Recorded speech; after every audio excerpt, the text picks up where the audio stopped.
Ito ay rated SPG. Striktong patnubay at gabay ng magulang ang kailangan. Maaaring may masiselang tema, lengguwahe, karahasan, sexual, horror o droga na hindi angkop sa mga... Isang malaking kamalasan nga ang matatanggap nito ni Angela dahil ito ngang si Soraya ay gusto ngang duraan ito ngang si Mayumi. Ngunit imbes na si Mayumi nga ang maduraan ay si Angela nga ang nakatanggap ng laway nito ni Soraya.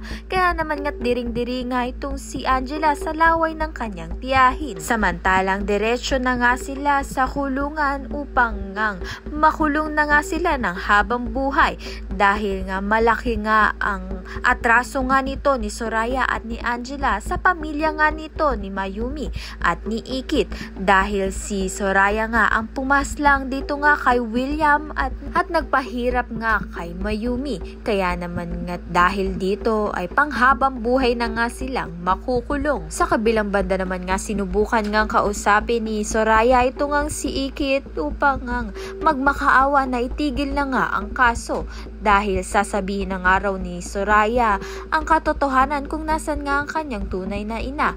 Ngunit hindi naman nga papayag itong si Ikit at hindi na nga siya magpapauto dahil alam na nga ni Mayumi ang katotohanan na ito ngang si Emily ang nawawalang anak ni Mayumi ay itong si Ikit at napatunayan niya na nga ito.